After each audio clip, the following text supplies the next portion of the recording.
Welcome everybody to Behind the Couch. I am Dr. Shiloh. I am here with a couple of my favorite men in this whole world already. Scott, face.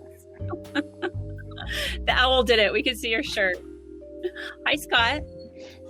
Hi, the owl did it. Do you remember, like, I don't know where we were. You gave me this shirt, and maybe we were in Chicago and somebody saw it, like, some person went off on me. The owl did not do it. And I'm like, it's a t-shirt. It's a t-shirt. Well, we actually bought them to wear to that festival we shall not speak of that never happened. Oh, right. Remember? Because they were going to have a whole thing about that. Yeah. But anyway, so we are here to continue riding this wave of the Night Stalker.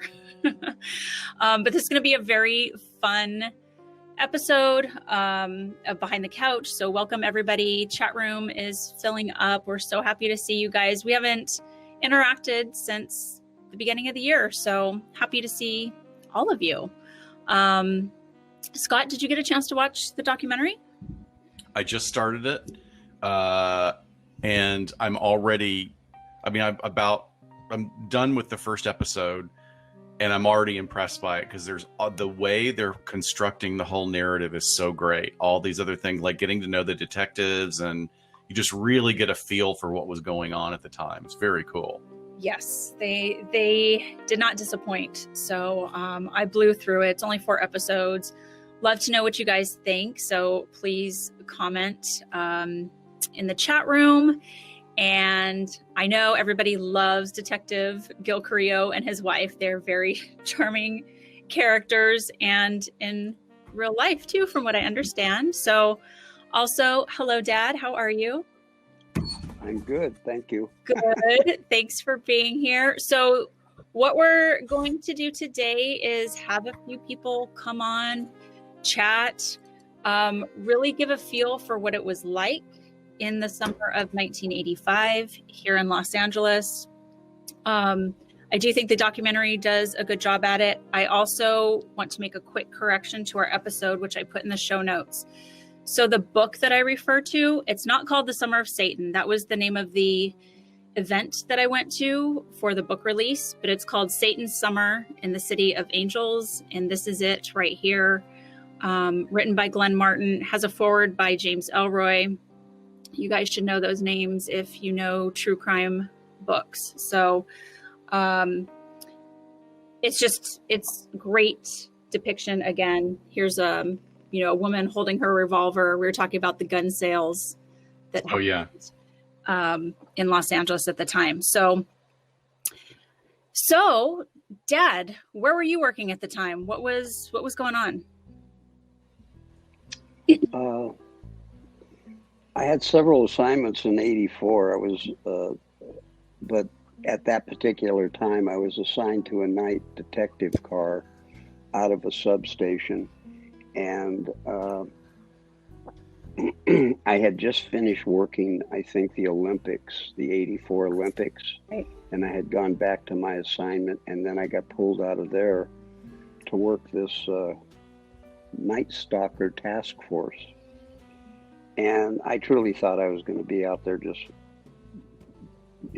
turning the bushes over and stuff like that. But what I was doing was basically getting a list of follow-ups to go talk to people and follow up on witnesses and stories and stuff like that, because I think they were averaging about 400 to 600 calls a day of some kind of tips here and there once. And that's pretty much all I did. What I remember most was at that time, everyone, no matter who you spoke to at the grocery store or on the street or your neighbors, knew about him, were very tense and stressed about him. When I was at home at night, I slept with a shotgun on a tripwire on my bedroom window, and then I had a kill zone set up for the doorway leading into my bedroom. Wow. That's how serious I was. What the fuck? Oh my God. I had no idea. Yes. That's crazy. if an individual lifted my bedroom window up 4 inches, I would leave it open about 3 inches. And then the way the tripwire was set, it had to be lifted another 4 inches, and then the round would go off right through the frame. Wow. Well, Rebecca said, what little Shiloh snuck out and snuck back in. I was only 7, so I was not sneaking out of the house. Yeah. No, this was the setup when I was all by myself. Yeah. So I was just saying, I want to add too, because I'm monitoring the Facebook comments, and Phil, who's on Facebook, or Philip, is saying lived in Brea, and when he came to Diamond Bar, we all freaked. Yeah. I think that this is like really, you're talking about something. This is like a phenomenon of an experience for Southern California. Exactly. Certainly. Yeah, just everybody is terrified. It's like, it would be like Jack the Ripper, Right. I don't remember the victim that was first attacked and killed in her apartment in Arcadia. I think it was an elderly woman. However, she lived right across the street from a gal that I was dating at the time. Yeah, because there were 2. You remember that? Yeah, there were 2 women back to back attacked in Arcadia. Yeah. And I think in the documentary that's when the press kind of started putting 2 and 2 together, because the sheriff's department was now rolling out to all of these homes. So I was at your house usually like every other weekend, especially around that time. Right. When I was 7, and I have zero memory of it going on, like I said in the episode, but I can remember so distinctly being at your house, being in the den with the television on the weekend he was caught. And oh, wow. Yeah. They were showing his picture and the mugshot, and it was terrifying even just to hear, because they're doing a little recap, of course, of everything that had happened. And I remember you just looking at me and telling me it's okay because he's been caught. And that's almost exactly in the documentary. And I've heard Gil Carrillo say this in other interviews, telling his family, it's okay, the bad guy's put away now. And those were almost words verbatim from you. But so you were working out of Altadena Station at the time? I was, yeah. I was working a night detective car, right. And then I got pulled out of that assignment with my partner, and we were just working on the task force. And then once they had him in custody, or no, they pretty much knew who he was. Right. I was pulled off of that task force, and then I was sent to the McMartin preschool task force. That's right. Full circle, right, Scott? For my episode. Yeah. So you worked out of Altadena Station, but we also lived in the city of Altadena, which is right along the foothills throughout the San Gabriel Valley, very close to the cities that he was hitting. Oh yeah. And right in that prime spot. I mean, yeah, pretty scary stuff. Yeah, it was. I guess in a cop's life, those kind of things are eventful and exhilarating, but that's from my point of view. Even when I was home as the civilian off duty, I was just as concerned and looking over my shoulder, so to speak, and stuff all the time, because I realized that the areas that he had been hitting I was living right in the middle. Yeah, how could you not be, looking at everyone that you drive past in a car, everyone walking down the street? I'm sure several cops were like, come on, buddy, try and come in my house, But there was his house that he almost broke into. There was that one young deputy and his wife. And Scott, I think that's like in episode 2 or 3 that you'll get to that. But they put two and two together from the footprints that he almost broke into a cop's house. Right. Well, I was also talking at work this week with one of the detectives for the law enforcement agency I work with, and he was, of course, they have had the opportunity to go to these specialized trainings, using that as a case example. And I did not realize this. I don't know if you knew this. He had a police radio. he had gotten his hands on a police radio, so he would always be able to adjust his traveling away from wherever they were looking. If he heard, he was constantly monitoring. I think at that time you were able to buy scanners at Radio Shack that you could get fine-tuned into police agency calls and stuff. Yeah, they ended up. But that was my experience of it, and I think everybody was nervous in it. And I have to say one thing: the first time I ever saw a real picture of him, the only thing I could think of when I saw his eyes and face was a praying mantis. Oh wow! Oh yeah, that makes sense. Hey, look who just joined us. I know, we have a distinguished author with us today. That's strong words right there. It is strong words. Well, thanks, Dad. Thanks for sharing that. If you think of anything else, pop on and or comment in the chat. I will, but let me just say hello to my son here. Hello, mister. I was waiting to see if someone would just say, "Oh, we looked alike. Those guys could be father and son." Hang on. Yeah. I'm not as tan as you are anymore. Yeah. Well. All right. I'm going to listen. You guys have a good time, and I'll be watching. Thanks. Bye, Scott. So, yes, everybody's. Hi, Scott. My brother Bryan. Sorry. I don't get to say hi to Scott very often. Sorry. I know. It's great to see you. I haven't seen you in forever. I mean, you also. Congratulations to both of you on all of your accomplishments. Thank you. Like we kind of are. It still doesn't feel real at times. Like we were, the number of episodes we've done, and especially this last year, because time apparently has no meaning anymore. I don't know if it's been a year or a week. So, but yeah, and thanks for joining us. This is awesome. Thank you for having me. So I'm not kidding you guys. My brother, this is his book, Dodger Blue Will Fill Your Soul. Talk about epitome of Los Angeles in the 80s and the 90s, pulling from a lot of these neighborhoods we hear about. This is his work of short fiction stories that's incredible. I will post a link when he starts talking. But you're a little bit older than me, so you remember this period of time from a very different perspective. Where were you? Tell us where you were. And what it was like for you at 14? Well, that summer of 1985, I was 13 years old, about ready to turn 14 in July, and school ends. And so I am just fortunate enough to go stay with my grandparents a lot that summer, and they happened to live in Monterey Park. Oh, good. Which is the heart. Well, it wasn't quite the heart, but it was the location of a couple of the murders that took place, and both of which were within 2 to 3 miles of where they lived and where I was staying. So my perspective is, for a 13-year-old,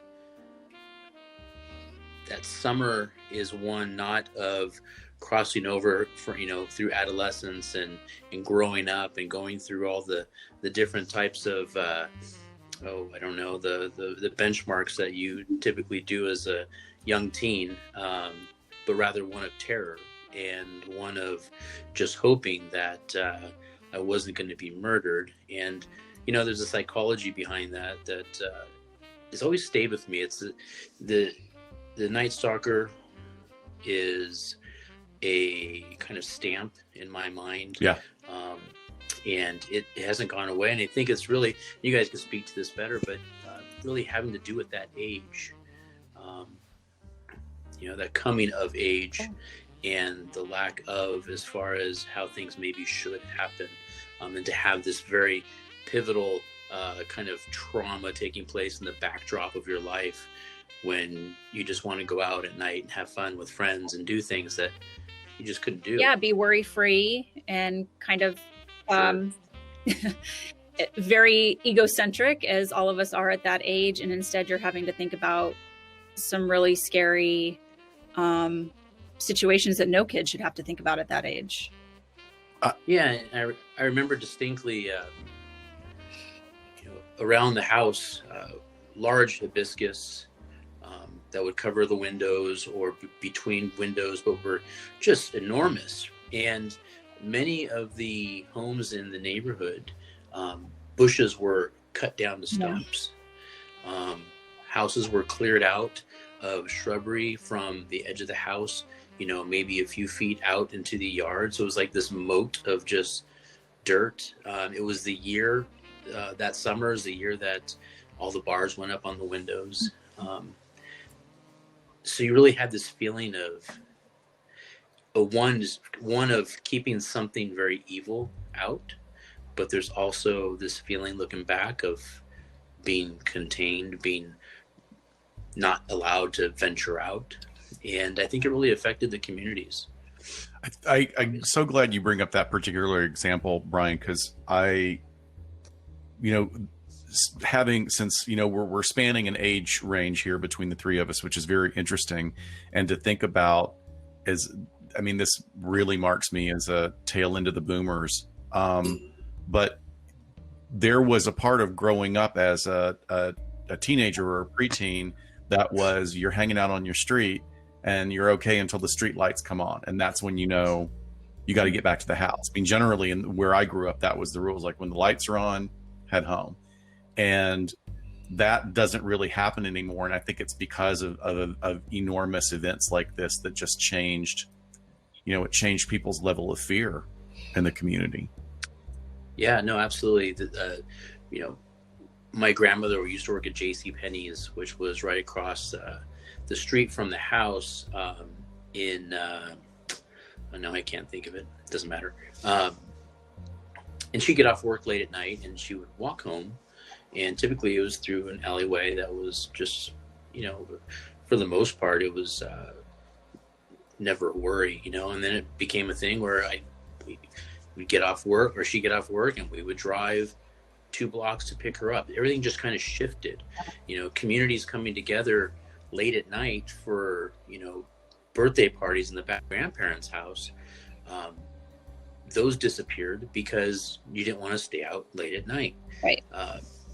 I felt like for a Latino community, which is one filled with family and get-togethers and this notion of community that's really kind of hyper involved, and really there are various epicenters in that community where people always gravitate to, those disappeared. And I'm not sure that they repaired. I don't think they repaired in my family or in that particular neighborhood. And so, yeah, what you're speaking to as far as like these huge shifts that happen when these great events take place, no doubt it's unless you're active in repairing it, they don't naturally go back to shape. Yeah.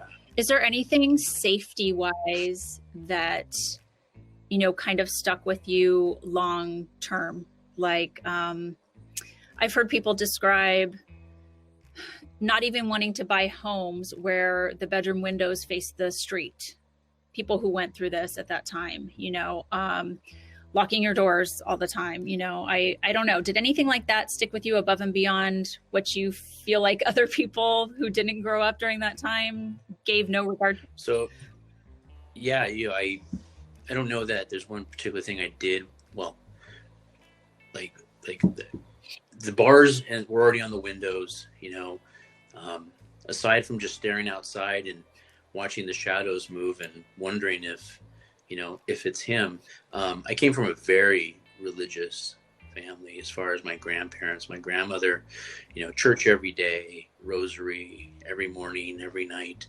And I think that's probably the summer I prayed the most. I think I would go to sleep saying Our Fathers and Hail Marys over and over again as a meditation until I finally got so tired that I just fell asleep.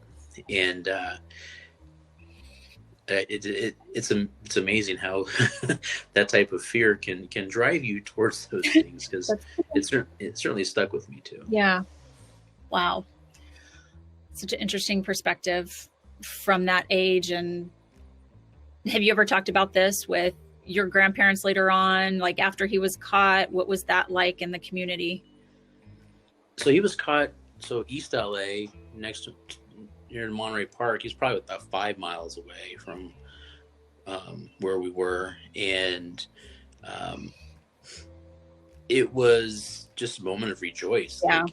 We caught him. It wasn't like, right, because it wasn't just one person. It was a community that he was getting a beat down from and had to be rescued from by the sheriff's department, when he was pointed out by that woman who saw him in the store, I think, right, in the convenience store. But yeah, there was a feeling of like, we did it, we got him, and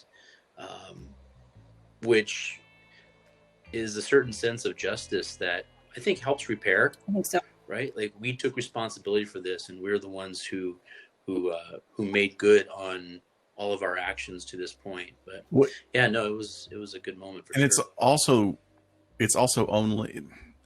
it's one of the only remedies or antidotes to that childhood trauma. You know, a child, that's not an ordinary experience of a child laying in bed repeating prayers, you know, against this sort of, huh? What's that? Okay. Uh-oh. Sorry, she may have to jump off. I was just going to say, it's like this boogeyman, you know, you know, you kind of know what he looks like, but all these things that are unknowns and feeling unsafe, and just the relief that has to provide when you know who it is and you know they're caught. Yeah, and it wasn't just the fact that people were being murdered, right? Growing up in LA, I mean, we had Hillside Strangler, right? You saw these serial killers, saw them, quote unquote, in action and through the news, you know, through conversations. This was different because there was Satanism. There were things that were involved in it that were so acute that, for me growing up with a hugely religious background, it was like, wow, these are the powers at play right now. And what do I believe? And do I believe these things to protect me? I had a grandmother, though, that was, you know, staunch Catholic, and, you know, Satanists. I mean, she'd meet him out in this, you know, outside for a street fight. I mean, she was down for it. She was going to be protected. I had enough religious statues and everything in that house to ward off anything. But it was a unique difference between the other ones that I remember from my childhood, that this one was particularly evil. And his pictures, right? As soon as you saw the first pictures of him, it was just something you had never seen before. At least that's how I felt. Like, this is not grounded in reality. Like, this is otherworldly to me. And again, that's part of the whole landscape as to why this stuck around for so long, and, you know, finds its way into my work still. Yeah, I just Pia, who is our, you know, bi-coastal audience member, talks about not exaggerating even a little, but a NYC auntie told a woman looking to move, you know, not to be where there are windows facing the street, right? Yeah, I mean, it's like those things influence the culture, you know. Yeah. And you pointed out something really important too, is that it wasn't just the idea of the physical boogeyman that's out there for people who were particularly religious, and the fact that he was appropriating this satanic / evil persona with some of the symbolism, you know, that is threatening to people on a spiritual level, right? Sure. Yeah, and it bled into a little bit of the pop culture too. For me, I was a skateboarder at the time, and so at the time it was Powell and Peralta was one of the big skateboard companies, and Bones Brigade was one of the anyway, what I'm getting at is that a lot of their designs, skulls and crossbones, and these pictures that I would hang up in my bedroom. Sort of gothic stuff. What would be considered gothic? I remember my mom coming in and ripping them down because they were closely aligned with Satanism in her mind, right? In her mind, yeah. Wow. So, yep. Oh my goodness. Well, I remember, you know, talking about just what he looked like and the epitome of that. One of my other memories much later on, when I was a police cadet, when I was still in college for the local police department, is one of my jobs was under the umbrella of property and evidence. So I would have to take the property and evidence from my little police department and take it down to LA to the sheriff's crime lab. And, sometimes I'd have to walk down these big long hallways to certain departments, and they had really interesting framed, almost like shadow boxes of high profile cases and the evidence that had connected those. And I can't remember any other case that was on the wall except for the Richard Ramirez stuff. And I remember they definitely had the shoe prints with the ruler laying next to it, and the forensic photographs, and then that pentagram that was drawn in lipstick on that the back of her thigh, the elderly woman that he had killed. And it was just like, I couldn't take my eyes off of it as I was walking down the hallway. It had that just sunk into you. And I think that's the atmosphere that Richard Ramirez wanted to create.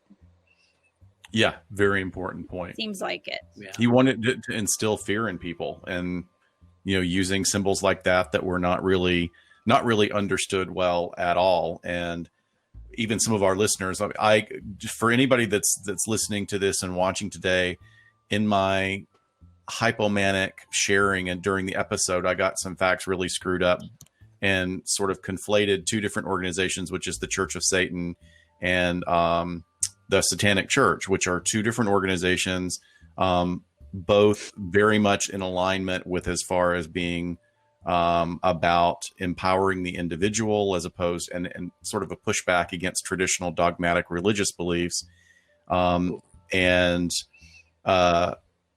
But what those symbols have become, even at that time, were very powerful for, driving fear in people. In fact, we'll see it if Shiloh and I ever get around to talk about the West Memphis Three.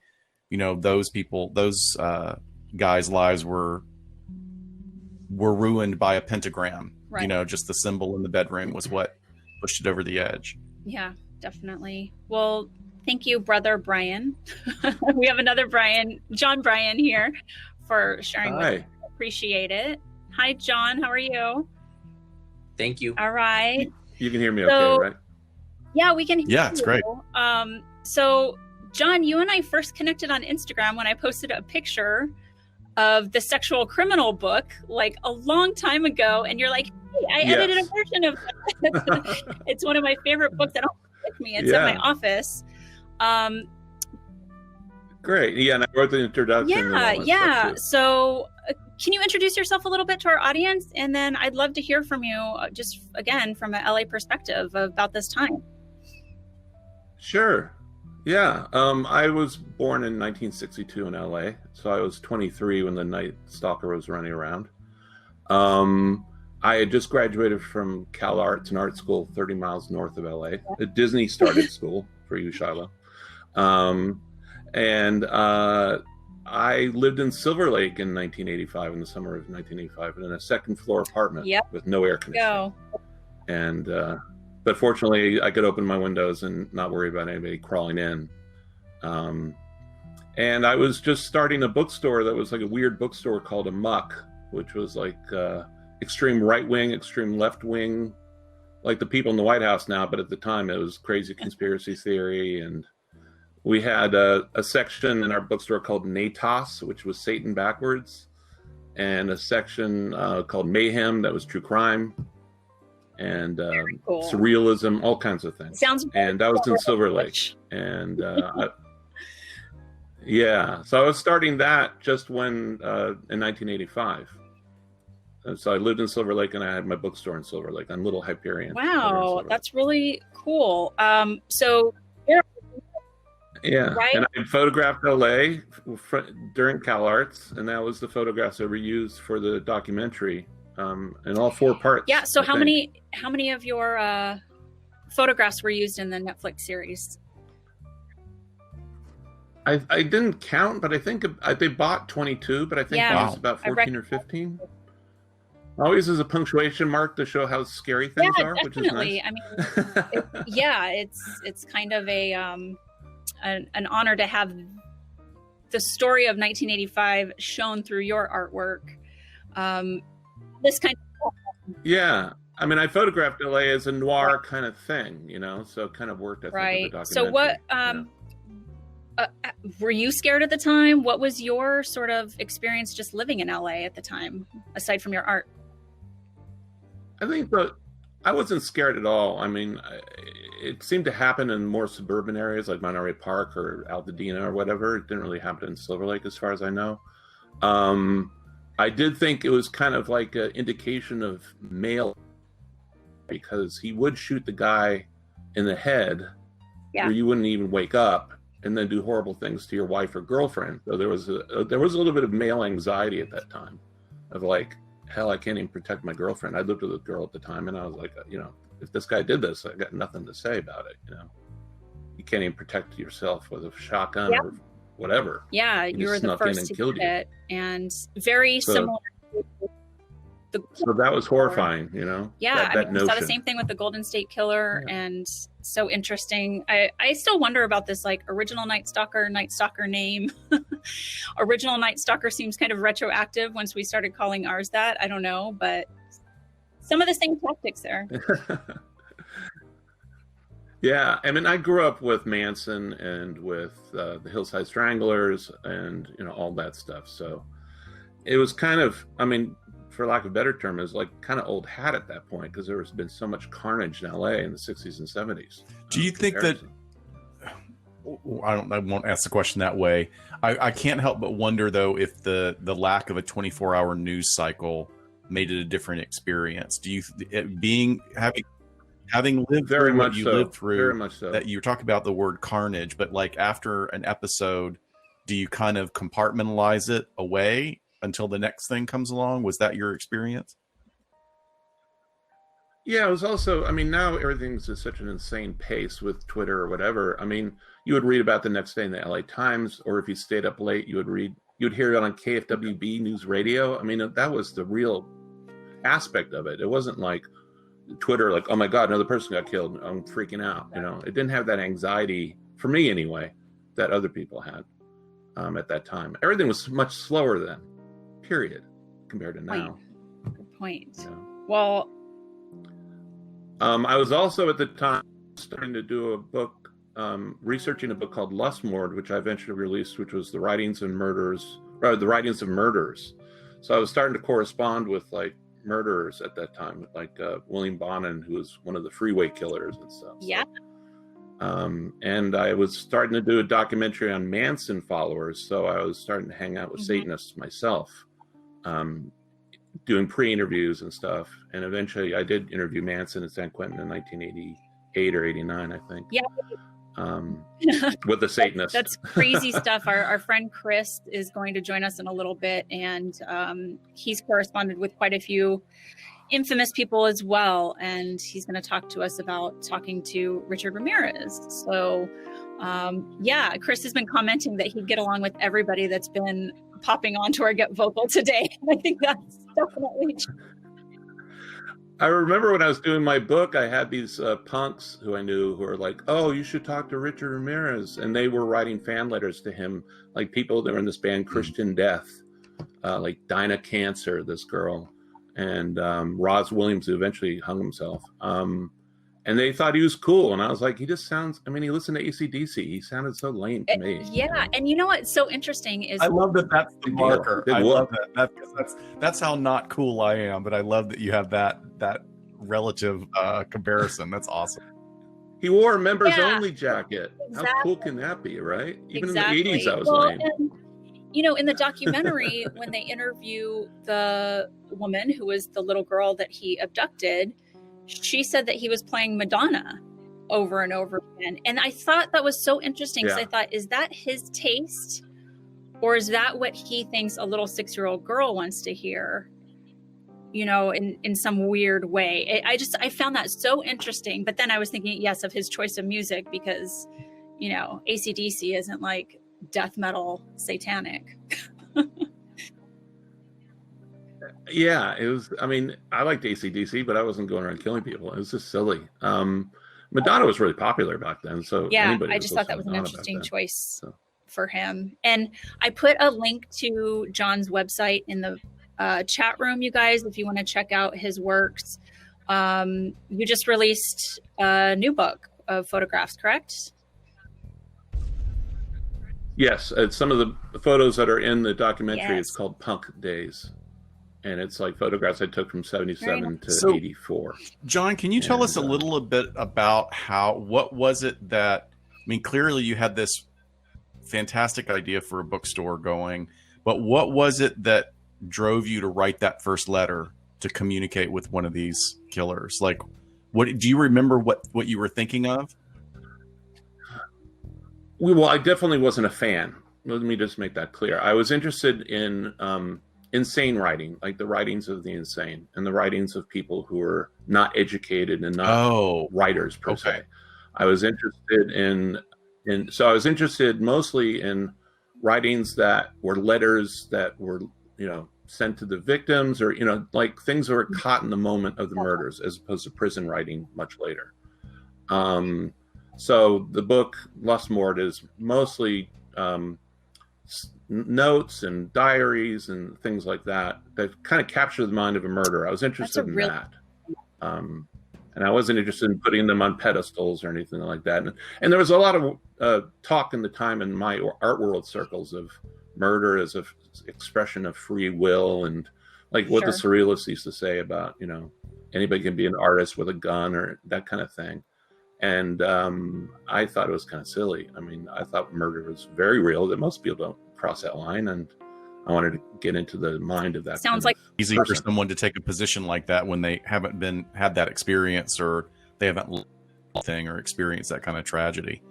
Yeah, it's easy. Well, at that time, it was also people had that kind of punk rock aesthetic still, where they were trying to cross boundaries, and so it was like murder was cool and denying the Holocaust was interesting, and I never crossed that line. I never thought that way. Yeah, the surrealist stuff is really out there, and sounds like a lot of the talk you would hear if you were in Dr. George Hodell's circle back in the 40s, 50s, and all. You mean when McRae was killing the Black Dahlia? We can go down that rabbit hole later one day, John. I'd love to talk to you.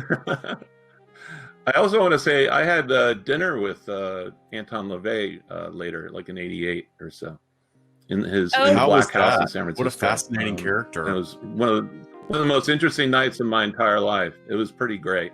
He and I were really both in the same writer, this guy, William Gresham, who wrote Nightmare Alley, a noir book from the 40s and 50s. It was a Tyrone Power movie later. So he and I both really loved that book. But he was a bit of a huckster, he was just I never thought he was, witchy. I just thought he was kind of fun and silly. Well, that's, it's a lot of the people who have interviewed him and written about him say exactly the same thing, that he was much more approachable and funny, and that there was a purpose behind what he was doing, and it was pushing back against dogma. And, And frankly, capitalizing on the 60s in a kind of cynical manner. I mean, nude girls on altars and all that sort of thing. I'm just trying to troubleshoot with our person that was trying to jump on. I think that might be somebody that I invited in. They weren't able to do that, but I do have one more. While you're doing that, Shiloh, I do have one more question for John. So when you tell it, I worked in the California Department of Corrections for about 3 years, right out of grad school. And that was at the time where I can't believe it didn't happen earlier, but this was the time where security got really, really tight and locked down about who was allowed to get on and all the things that you had to go through in order to get cleared to come and visit somebody. And it sounds like your experience, it was a lot less restrictive. It was a little bit easier to pull something like that together. Yeah. You mean like the Manson interview or it was a bit of a nightmare. They searched us for about 2 hours. We had 3 hours, so we only had an hour for the interview. I was with somebody that was obviously a fan of Manson's, so that made it more difficult. If I was with Tom Snyder or Geraldo, it would have been much easier, I assume. But and he had just had his ear cut off in West Hollywood with a razor, so he was missing an ear. The Satanist, his name was Nicholas Schreck, and he turned out later he was like passing out maybe some bad materials in West Hollywood and Boys Town, and he got attacked for good reason. So I don't know what the real story is, but yeah, they did not like us. I was not necessarily a Manson fan. We got a recording permit because Nicholas wanted to originally record Manson playing guitar, and then the warden banned the guitar. So then I was able to bring in a video camera at the last minute. Like, he literally called me the night before and said, "Get up here." Oh my goodness. So that's how. Hi, Julian. Thanks crazy. for joining us. Hello. Hello. Thank you. Hi, Thanks for Julian. having me. What's up, John? How are you? Good. All right. So How are I you? saw in the chat, I'm like, okay, these two know each other. Yes. Are you? I don't like Doesn't him. I know him, but I don't like him. Well, welcome. Are you fellow Angelino as well, I'm assuming? Not originally. That's Good. okay. I was only, 11 when Richard Ramirez was running around. What part of town were you staying in? Inglewood. Okay. Inglewood. Okay. Yeah. Yeah. I was in England. What do you recall from that time as an 11-year-old? So I remember Richard Ramirez being known as the walk-in killer. Yes. And they mentioned that in the and when as time went past, then he was known as the Night Stalker. Uh-huh. But I've always known the walk-in killer. Gotcha. So He also had the Valley Intruder as a name as well for a while. yeah. So what was it? What do you remember about you? I mean, tell us about your childhood memories. Was there as much fear for you and your family walking around after dark, or like Bryan was saying earlier, removing bushes and doing, what was that like? I think so. That question that I asked in Instagram, he never really, from his behavior, he never really came into the black neighborhoods. Right. And at that time, Inglewood was primarily black. Yeah. With a little bit of Latino people. So that's why. Well, wait a minute. There was a preference. He bypassed, these neighborhoods. And people hung out at night. So. Right. Okay, so there wasn't that level of fear that was being felt in other maybe white or racially mixed neighborhoods. Right. Exactly. Okay. Yeah. So Julian and I were kind of having this back and forth today on Instagram about it and trying to pinpoint, okay, as a preferential serial killer, however we want to describe that, what's going on there. And I said, I think my perspective is he was really preying on people that he saw as weak. John, we were talking about him killing the men right away, abducting young girls, killing elderly women. In his mind, was he like, let me stick to the neighborhoods I know, some of the Latino neighborhoods, but then also venture off into some of the white and Asian neighborhoods, which were all, that's the San Gabriel Valley for you. If we just look at locale as well, he wasn't wandering into South LA very often. So, so I think it's really interesting. I would love to know what he thought about that. Maybe he thought, shit, I would stick out way too much if I went down into, South LA a little bit more, perhaps. Or maybe people, like you said, people gathered at night.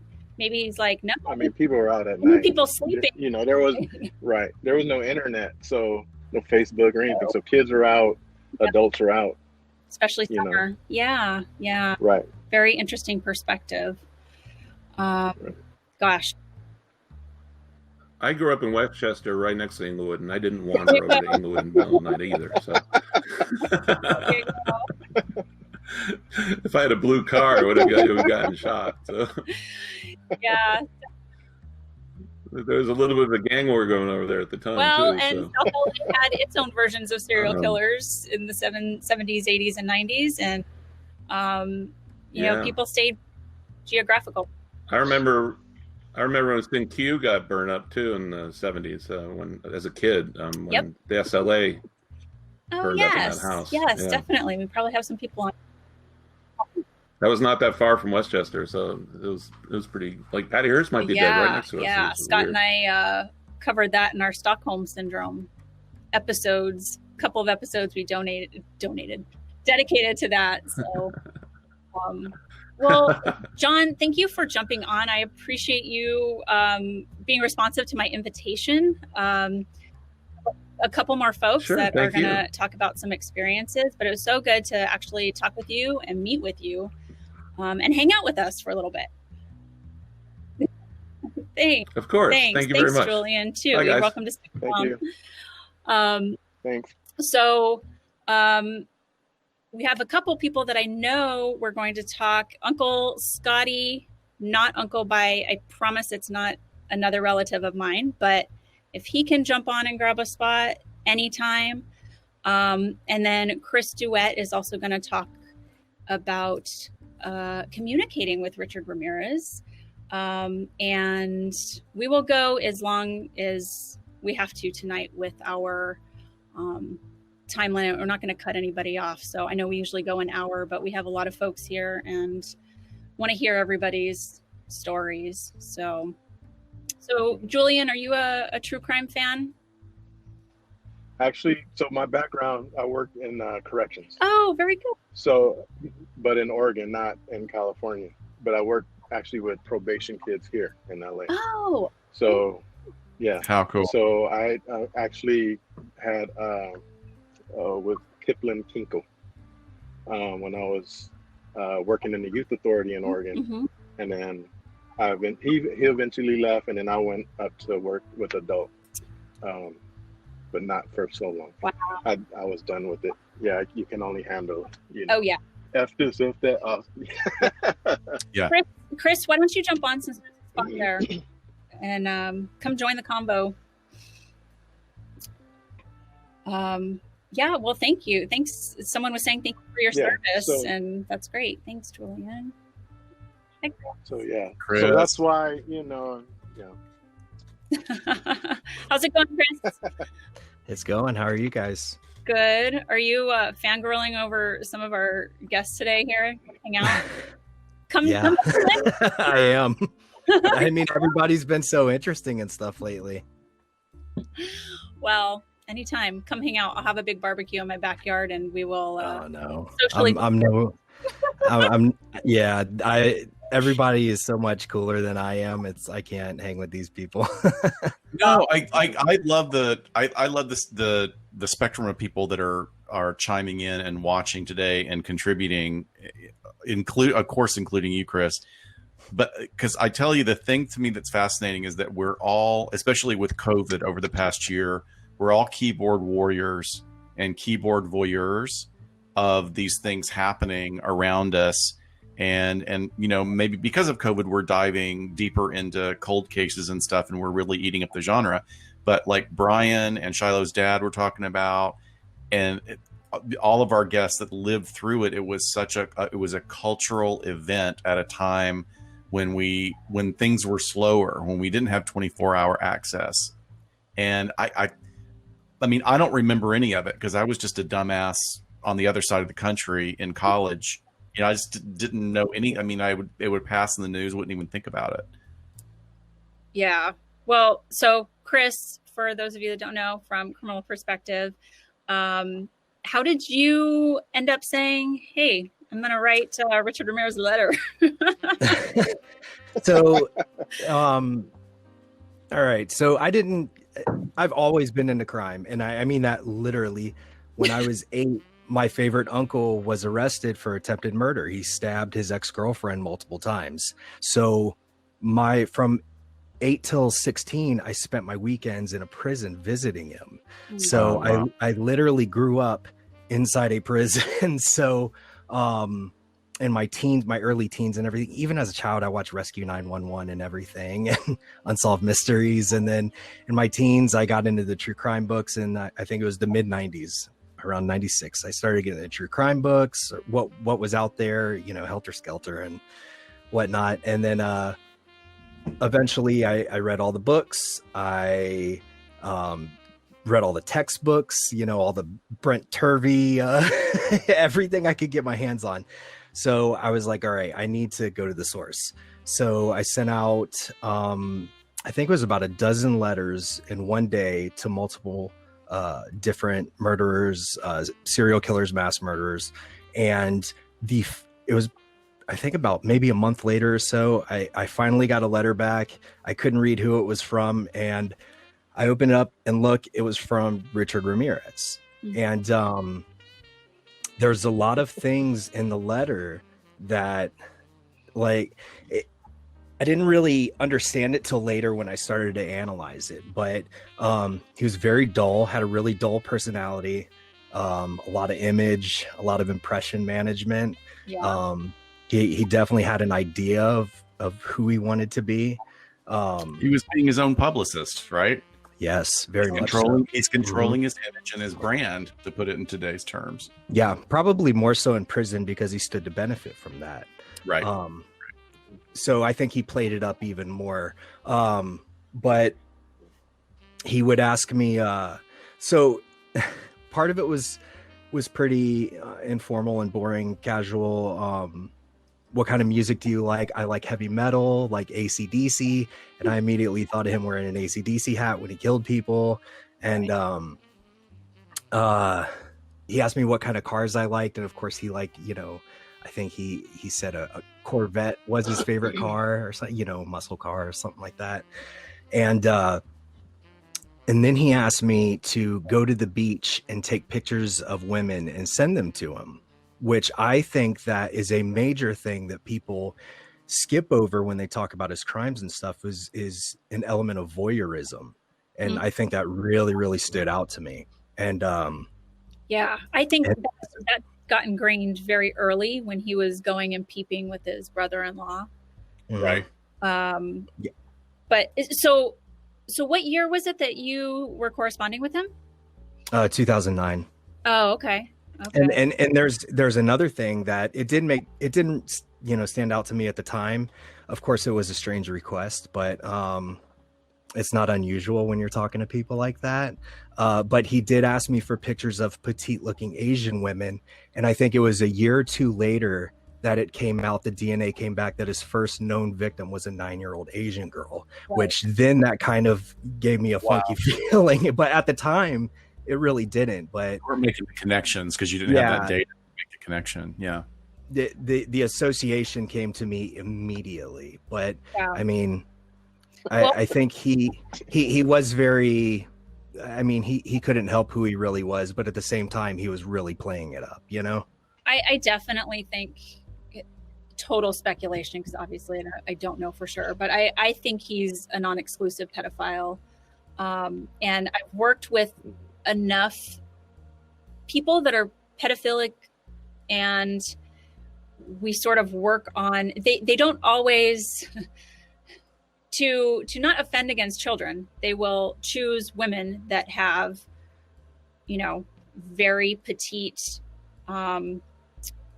and childlike features, and specifically, will be in long-term relationships with women who are flat-chested and not curvy, and be able to just engage in relationships with them, because that's the type of body type. It's almost that they're more attracted to that body type, whether it be adult or child. But to me, I'll just put them in the non-exclusive category, because they can be attracted to both adults and prepubescent and postpubescent. But I think that's definitely going on with him because of the 5 or 6 girls that he abducted and sexually assaulted. But yes, there was the original victim up in San Francisco. Well, original that we know of. It was I think that he probably, and this is just my thoughts, but talking to him and seeing his, I don't know if it's addiction or compulsion or anything like that, but there seems to be such an underlying voyeuristic element. I'm assuming he probably watched her for a while before he killed her and raped her. And I mean, he's so simple yet so, I don't know. He's all presentation. I think that's a really, really astute observation, especially since given what is being revealed on the documentary that I've just started watching. Another thing that I was not aware of that you're talking about is him, one of the profilers pointing out that he waited until he had eye contact with his victims because he really did want to see the fear in their eyes. So there was like, you know, that was a big part of sort of a domination, a sense of power.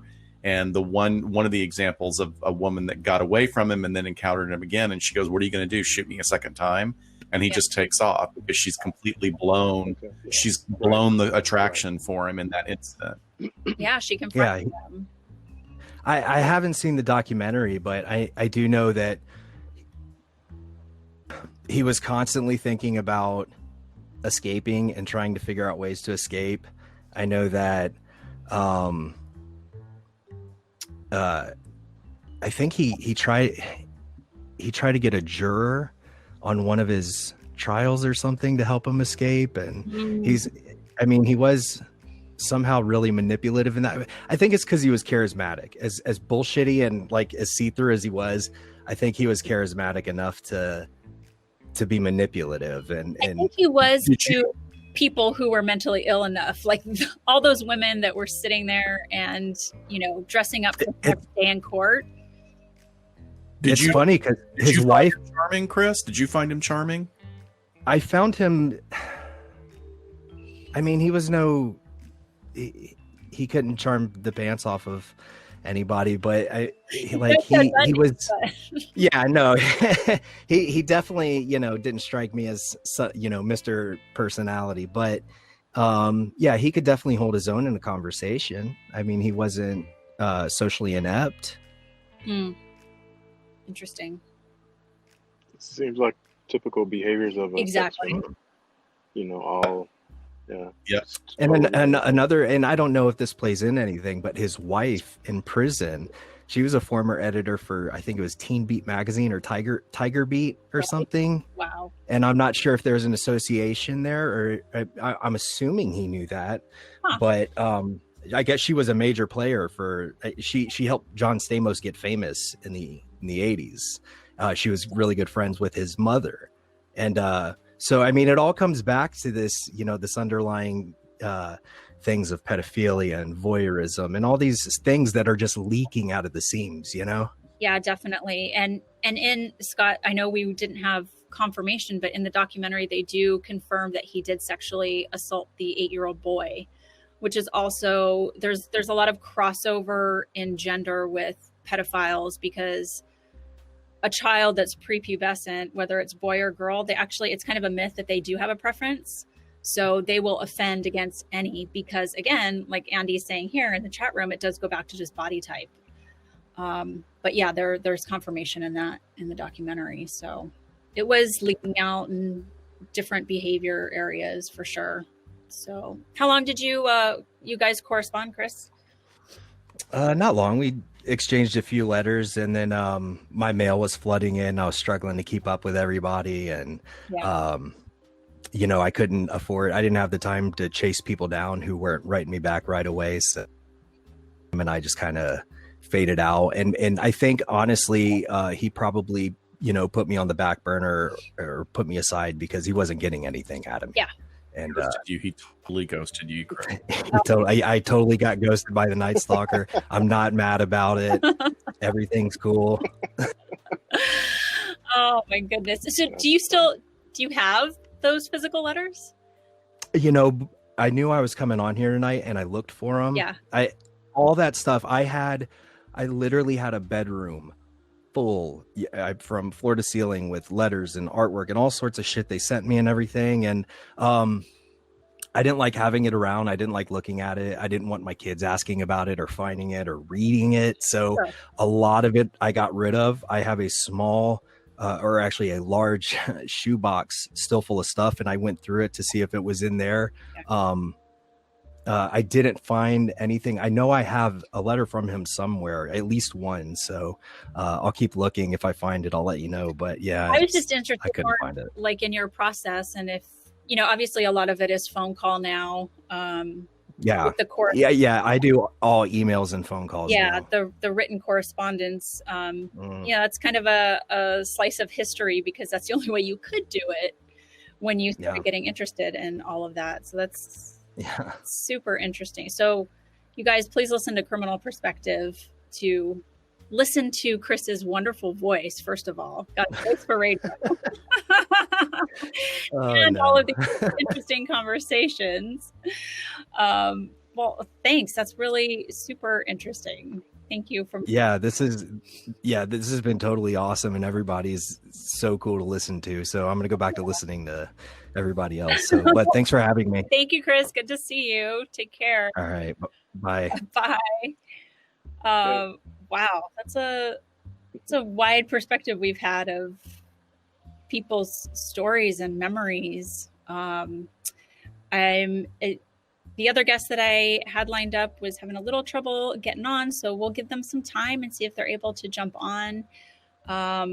Scott, we have some new patrons. Should we read their names while we don't want to forget to do that. We usually do it at the top. Sorry, we got so excited. We are just jumped right in here, but go ahead. Thank you. So everybody, once again, I know I say this every time. I can't believe people like give us money, but you're absolutely wonderful. Rebecca S, Michelle G, and Jen HN. We are so very, very appreciative of your patronage. And I also wanted to give special shout out to Casey R and Betty C, who sent us Christmas cards. Like, I just never thought I'd be in a position where we would get Christmas cards from people who listen to us. So thank you for honoring us in that way. Thanks. Thank you, patrons. Thank you, ladies, for donating. And Scotty, you made it. Thank you. Finally, Brett's been working on the computer side of the shop. I can change out a typewriter ribbon. That's about it. Well, thank you, Brett, for getting him squared away. So I'm going to put a link here in the chat to Brett and Scott's website, but they do a podcast called With Deadly Force. And they also have probably one of the most premier shooting firearm schools that you can go to in the world. I would say LA, but I'm going to say the world. And this website will give you all of that. And Scotty has written a wonderful book, if you guys are interested, called The Art of Modern Gunfighting. Is there just one version of that, or is there 2 volumes? We have 2 more volumes coming out. They'll probably be out in the spring or summer, volume number 2, and among other. Writing is rewriting, as you know. Well, there's a pandemic. What are you doing, Scotty? Get on it. I know. Well, right. I traded in my guns for muffins and bunny suckers. Making bread. Yeah, making bread, sourdough, yeah. Oh, my goodness. Wait till I tell you. Yeah. Well, Scotty, so you were an LAPD officer in 1995, correct? And, I came on in 76, retired 2006. But I spent over 26 years in Metro. And during the time of Richard Ramirez, which is interesting, I tried to find, I have my scrapbook, the original color handout that we kept on our cars of the composite that was done at Richard Ramirez. I still have that. I have one of the original ones. I went and tried to look for it. It's too much gear. But in 1985, toward the end of this, when he was finally apprehended, they called all the Metro in. And Metro has basically it's 240 people, specialized division all over the city. We have B platoon, which is Valley platoon, and then C platoon downtown, and then SWAT. I was in SWAT at the time. So there's 60 on each. Mm-hmm. And we had a massive roll call, and one of the sergeants who was in charge of the detail at the time, one of the victims was right down the street from him. And so what city was that? Pardon me? What city was that? I don't remember. Okay. The sergeant was Seagraves, really good guy. And but he came in and it had become very personal, and so we had a massive roll call, and nobody knew where to find this person. There was no real MO, modus operandi, that was reliable in any way, shape, or form. So what they came up with is a plan, and it's about as good as you could do at the time, as well as could be executed, was we would take one person driving. Back then we had the old Metro sleds, which were the Crown Vics, and you take 4 guys, and everybody had you had your 2 pistols on you, your shotgun, vest, radio, and we drive around and just randomly drop a person off, and I'd come in your backyard and I'd be there all night. You'd never know it. Wow. Great. We didn't. There was no other way to do it. And so what we call shotgunning out. Everybody was out, and then before the sun came up, guard would come back, everybody get back in, and we'd be gone. So there were just basically cops hanging out in people's backyards waiting to cross paths with him. Pretty much. Yeah. It was frustrating, and because you just couldn't get a handle on it. And I know, I trained the guys in SIS, and they were ready for him. And unfortunately, it's just one of those unfortunate circumstances where they're watching one area, and he came in, as I said, from the back. Had he gone to his locker, that would have been it. Yeah, exactly. So when you say locker, you're talking about the locker at the Greyhound station? At the bus station. Yep. Yeah. So the bus station, which is down in Skid Row, basically across the street from LAPD Central Station. That's where Metro was. Yeah, Metro. That's where we were. That's right. That's right. They're right. They're catty corner to where we were. You got all these Metro officers and everything else, and this guy's walking right back and forth right underneath our noses. We didn't know. Right. And have you guys had a chance to watch the documentary, Scott? Yes, we watched it last night. It's fascinating. I'll tell you what, I love detectives. Those guys are just... They're special. They just stand out amazing. The interesting thing about them, and I remember when I was a young policeman in Wilshire, one of the first homicides, I'd never been around violent people. I grew up in the Navy family up and down the eastern seaboard in Europe and Hawaii. I'd never come across bad guys, came on to LAPD after UNM. And I remember going out, I was probably 2 weeks on the job on probation in Wilshire, and we have a dead body guy went tits up out there, as a result of a homicide. And I'm standing there looking at it, and robbery homicide guy comes up, and he said, "Come here, kid." I looked like I was 12 years old, and he said, "Let me show you what happened." And he starts walking me through this thing from start. Just literally, he started here. This is where the first shot occurred. The second, you see where he stumbled, where he went down. Here's the casing. This is what happened. Here's the impact. Here's the through and through. And I'm just like, holy. And this guy had it done. He wasn't there for 10 minutes on the scene, just walking around. Incredible. And he just started putting all this stuff together. I thought it was absolutely fascinating how in the span of minutes, he started putting the entire crime scene together in his head. And obviously, these are guys that, robbery homicide guys, they go through hundreds of these. And there's a certain pattern. And I think what was frustrating with Ramirez is there was no pattern in how he struck, and was so random. Exactly. And that becomes very frustrating. When you're an officer trying to catch somebody like this, it becomes very personal, I can tell you that. Yeah. We definitely wanted a piece of it. Yeah. I thought it was really neat in the documentary how basically the LASD detectives talked about how good SIS was. And so they were the ones that were going to set up at the bus station. And I love, all we hear about is the breakdown in jurisdictions and agencies working together. And it really felt like it came together in Los Angeles when it needed to in different ways. I would agree with that. And there's always this kind of a parochial, everybody protects your own turf, which you can't do in a situation like this. You really need to share. You're seeing that right now with what's going on in the Capitol. Right. People not sharing information or whatever. And you'd think that this would be a bygone process. But I don't know. People tend not to learn from history. And if you do that, you're bound to repeat the same mistakes. But going back to that case, I remember very vividly how infuriating it was because that sergeant told us what he had done. And, when you tell a bunch of alpha males that are armed, these are the violations that he perpetrated upon these individuals, stand by. Yeah, definitely. It was horrific. And like we were saying, of the most vulnerable victims too. So there's such a pull to want to right that wrong, make the fight fair. And that's so much of what we talked about. He's just taken out the men first and preying on the vulnerable. And it's such a and I think the other thing that amazes me is that there are people out there that are attracted to individuals like this, and obviously there's some real pathologies out there. Yep.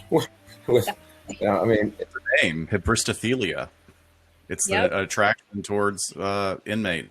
And when you're an officer, you see, I'm sure some of your guests too, but when you see some of the results of victims, it is horrific. And when you're actually physically there on a homicide scene, and you can literally smell it, taste it, and experience it, it's not sanitary anymore. It's not something you can just walk away from. It's not something that's one-dimensional. It's absolutely three-dimensional within your own being. Yeah, definitely. There's, like I was saying earlier, there's a mental illness with the women or the individuals that are attracted to that, because you're not even, how could those women sit in the same courtroom, falling all over themselves for Richard Ramirez when his victims' families are right across in the other seats in the courtroom? Either they're giving no regard to that. I don't think they're psychopathic themselves. I think there's some other stuff going on with them.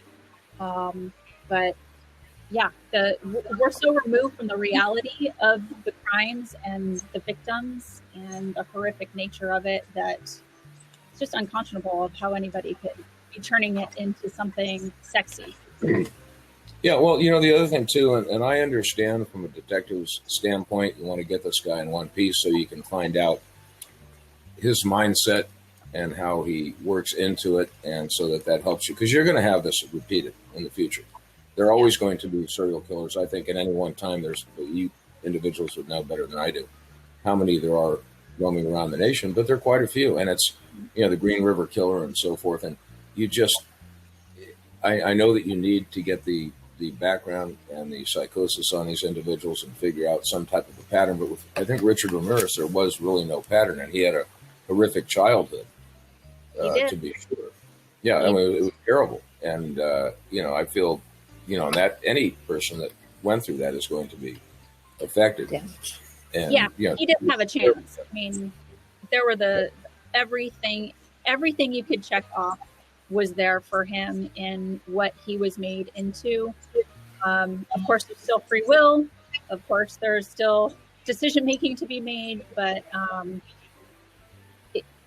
there's just so many components that are textbook with him. And I think that's what we think of him as, like the quintessential serial killer. Mm-hmm. But what we wanted to do was sort of take it from that 10,000 foot view and bring it back into the folks that were actually living it day in and day out in 1985. And I think we did that. Thank you for contributing, Scotty. I appreciate that. Oh, and thank you very much for having me on the podcast. I will mention one other thing. I really appreciate it. But, what's frustrating is like the dentist office. And when people don't listen to detectives, if you have a lead detective on a case, for any officers that are out there, listen to the lead detective, for God's sakes. And when people tell you you don't have to become some kind of media prostitute and go to the news with stuff that you've been briefed on in a confidential nature. You're trying to get this guy. And when they started blurting out all the information, that damages the case. And if you have a lead detective, these guys were sharp. And they said, don't do this, don't do that. People didn't listen to him. And that delayed his apprehension. And, unfortunately, you go and you put that alarm in. They should have kept those two Asian detectives in there and just waited. It would have been worth it. And it's hair pulling when you see mistakes made like that and how many more people could have been saved. And it's just, to me, it's frustrating. You listen to the experts, period. Yeah. Yep. Definitely. Great point. He could have been caught so much faster. And I know that sinking feeling too, when Dianne Feinstein opened her mouth and almost jeopardized the investigation there too. So, yeah. But, thank you so much for joining. You guys, please listen to With Deadly Force with Scott and Brett. Check out his website, check out his book if that's your thing. And we really appreciate it. And I will be talking to you guys soon. So I want to thank everyone for being here. Julian, thanks for hanging out too and contributing to the conversation. Yes. Everybody in the chat room, we appreciate all of you for showing up tonight. I want to thank Alex and Brian and John and Chris for also jumping on. You guys really made this very, very full, and I think everybody really appreciated it. So I think we've been lucky to have all these different perspectives. This is probably the most engaged one of these recordings we've had because of the quality of our guests. So thank you all for being part of that. We really appreciate your time. Definitely. All right, everybody have a good weekend. Thank you for spending a little time on Saturday with us. Thank you. All Thank right. you. Take care. Bye, guys.